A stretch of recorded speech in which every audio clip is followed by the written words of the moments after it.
Você tem o Espírito? Estes são os que não têm o Espírito. Judas 19. Leitor, eu tomo como certo que você acredita no Espírito Santo. O número de pessoas desse país que negam abertamente a doutrina da Trindade é felizmente não muito grande. A maioria das pessoas foi batizada no nome do Pai e do Filho e do Espírito Santo.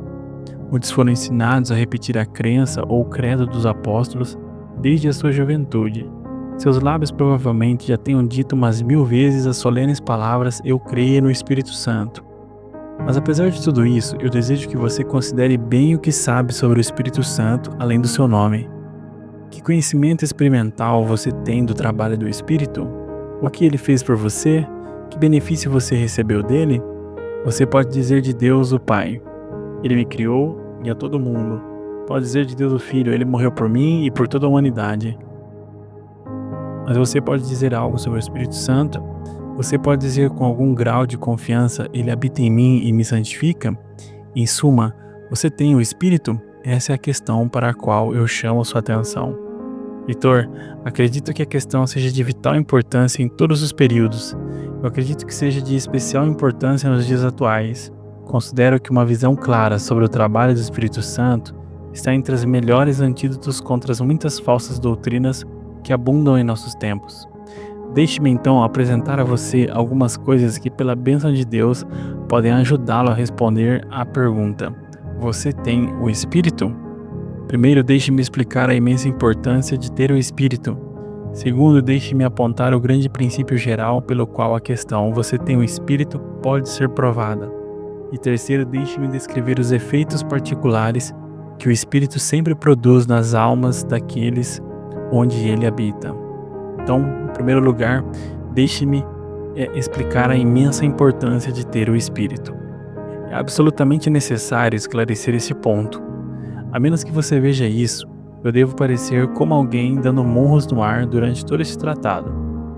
Uma vez que você deixe sua mente se apegar a isso, metade do trabalho que eu quero fazer já estará feito pela sua alma. Eu posso facilmente imaginar algum leitor dizendo: eu não vejo o sentido dessa pergunta. Supondo que eu não tenho o Espírito, onde está o grande dano? Eu tento fazer o meu dever neste mundo. Eu frequento a minha igreja regularmente, recebo o sacramento, ocasionalmente. Eu acredito que sou tão bom cristão quanto meus vizinhos. Eu faço minhas orações, eu confio que Deus irá perdoar meus pecados por amor a Cristo. Eu não vejo por que eu não deveria finalmente alcançar o céu sem me preocupar com questões difíceis sobre o Espírito. Leitor, se estes são os seus pensamentos, peço-lhe que me dê a sua atenção por alguns minutos, enquanto eu tento lhe fornecer razões para pensar de forma diferente. Acredite em mim, nada menos que a salvação da sua alma está ligada à questão diante dos seus olhos. Lembre-se de uma coisa: se você não tem o Espírito, você não tem parte com Cristo e nenhum direito ao céu. As palavras do apóstolo Paulo são claras e inconfundíveis. Mas, se alguém não tem o Espírito de Cristo, esse tal não é dele. Romanos 8, versículo 9. As palavras do apóstolo João não são menos claras.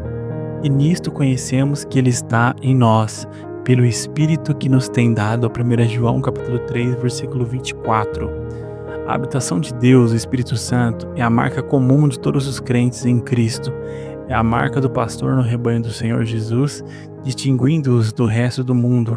É a marca do ourives nos genuínos filhos de Deus, que os separa da impureza e da massa de falsos professos. É o selo do próprio Rei sobre aqueles que são seu povo peculiar, provando que eles são propriedade dele. É o fervor que o Redentor dá aos seus discípulos crentes enquanto eles estão no corpo, como um penhor da redenção completa ainda por vir no dia da ressurreição. Este é o caso de todos os crentes. Todos eles têm o Espírito. Que seja claramente entendido que aquele que não tem o Espírito não tem Cristo. Aquele que não tem Cristo não tem o perdão de seus pecados, nenhuma paz com Deus, nenhum direito ao céu, nenhuma esperança bem fundamentada de ser salvo. Sua religião é como a casa construída sobre areia. Pode parecer boa no tempo bom, pode satisfazê-lo no tempo de saúde e prosperidade, mas quando as águas se elevam e o vento sopra, quando surgem enfermidades e angústias, ela cai e o enterra debaixo de suas ruínas. Ele vive sem uma boa esperança e sem uma boa esperança morre. Ele ressurgirá apenas para ser infeliz. Ele estará no julgamento apenas para ser condenado. Ele verá santos e anjos olhando, lembrará que poderia estar entre eles, mas será tarde demais. Ele verá miríades perdidas em volta dele e descobrirá que não podem confortá-lo, pois é tarde demais. Este será o fim do homem que pensa em alcançar o céu sem o Espírito.